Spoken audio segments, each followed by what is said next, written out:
Teresa's eyes open to the sound of the university bell, and she sees a boy in front of her. Meanwhile, her father calls her, but she doesn't pick up. Not remembering anything from last night, the boy tells her his name is Carter, but she does not give any importance to him. She has a headache and asks Carter if he has a painkiller. As she is about to change her clothes and leave, Carter's friend Ryan arrives and asks him about Teresa. Annoyed by this, she leaves and goes to her room, looking around in disbelief. She plans to go to her room comfortably when Danielle stops her, with whom she had gone to a club the previous night to have fun. But she left drunk with Carter. When Teresa returns to her room, her roommate, Lori Spingler, wishes her a happy birthday and presents her with a candle burning on a cupcake. She informs her that she got her date of birth from her driving license. Teresa blows out the candle and puts the cake in the dustbin because she doesn't want to have carbs right now. She is late for her class, and when she arrives, Professor Gregory Butler is teaching there. She then goes to the hospital, where Lori bumps into her in the elevator and tries to explain something to her, but Teresa walks away. She comes to Professor Gregory's office and locks the door. Teresa is having an affair with her professor,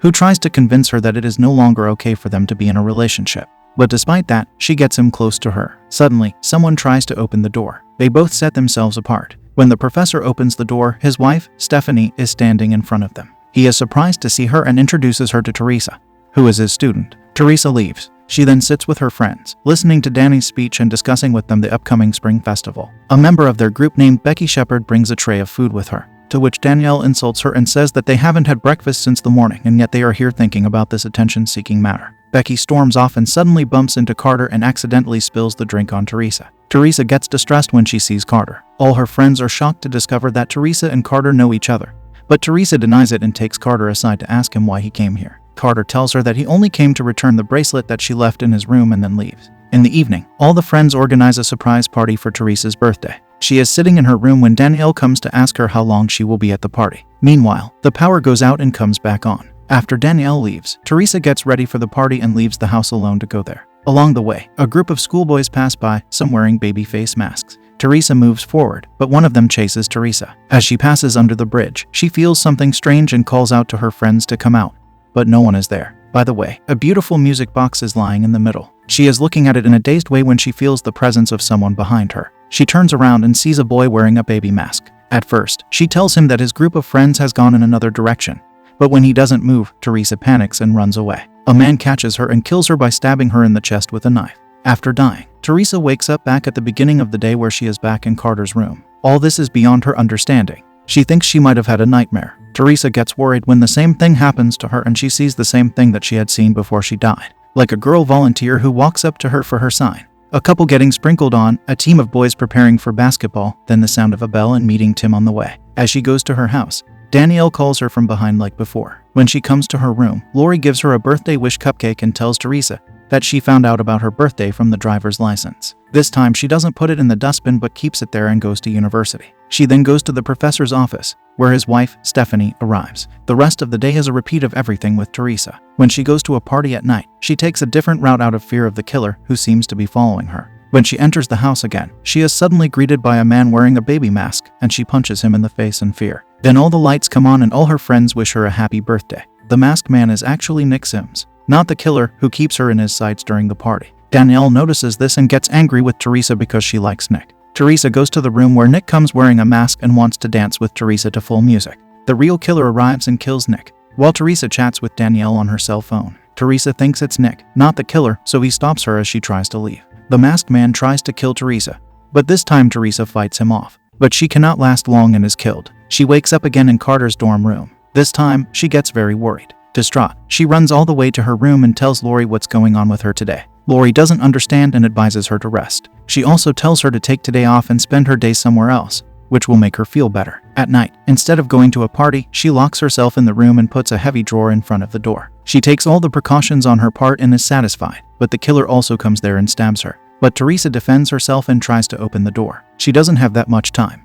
The killer kills her, and she wakes up in Carter's room again. This time she has a severe panic attack and runs off without saying anything. Teresa bumps into Carter, who follows her with her things. She hugs him, crying, and begs him for help. Sitting in the school cafeteria as Teresa explains the whole situation to him, Carter doesn't understand anything at first. But then he believes Teresa and tells her that her killer must be someone who knows that today is her birthday. Teresa says the whole school knows about it and tonight is the surprise party, which means the killer could be anyone. Teresa gives Carter a few names to call on if someone has a motive to kill her, which includes Tim, Gregory's wife, Stephanie, and Danielle. Carter tells her that she has unlimited life this day and unlimited opportunity, so until she finds out who killed her, she will have to die over and over again. Teresa is thinking in a different way this time, and she is going to fulfill every wish and every task she has today. Teresa first follows Tim and tries to find out if he is the killer or not. At night, she watches him from the window of his room. Then she comes to know that Tim is not into girls but is interested in boys. She is happy to know this, but suddenly the masked killer comes and stabs her in the stomach. She dies and resurfaces in Carter's room. Then she goes through the same routine, and she is now thoroughly enjoying herself. She changes her style. She dyes her hair and cuts it. She goes from the dorm to her house without clothes. Then Teresa keeps an eye on Stephanie, but she doesn't recognize her as the killer, and at the same time, the masked killer comes and attacks her. He kills Teresa this time by drowning her in the fountain. Then, according to her suspicion, she goes to see Daniel, but they both get into a fight and a bus crushes them. They both die. Teresa wakes up screaming this time. She is on the hunt for her killer and even tries to sneak up on him, but accidentally hits Becky with a baseball bat. She leans over her anxiously. When the killer comes from behind and hits her on the head with a baseball bat, she wakes up again, and this time feels much weaker. Carter is talking to her when suddenly she feels a pain in her stomach. As she starts to go out, she gets dizzy and falls on Ryan and collapses. When she opens her eyes, she finds herself in a hospital. Carter brings her here and is now satisfied to see her conscious. Carter leaves after Gregory arrives, and Gregory shows Teresa her x-rays and tells her that she has multiple internal injuries, so she should be dead by now. She wants to leave, but Gregory won't let her. Still suspicious of Gregory, Teresa sends him to get soda and escapes. She searches Gregory's office, finds a baby mask lying in a drawer, and is convinced that Gregory is her killer. She wants to run away, but the killer comes and kills Gregory. Teresa runs out to the parking lot and escapes in her car. On the way, the police stop her for speeding, and she lies to him that she has been drinking and doesn't even have a license, so he should arrest her and take her to the police station. Teresa is thinking that this will save her life because the killer will never break into the police station. The officer handcuffs her and puts her in the car. But in the meantime, the masked killer comes and hits the officer with a speeding vehicle, and due to the collision, the police car's tank hatch leaks, causing gas to spill. The killer throws a burning candle, sets the car on fire, and kills her. She wakes up again from the beginning. Teresa tells Carter everything again, and he gets confused again. But she tells him what is going to happen next, and he is convinced that Teresa is telling the truth. He takes her to a nearby cafe. Teresa tells him that she feels she has 9 lives, like a cat, and now is running out of lives. She tells him about her mother, that she and her mother had the same birthday, and how she used to enjoy that day with her parents. 3 years ago, her mother died, and since then, her relationship with her father has not been the same. While they are talking, she sees a picture of a murderer on the news there,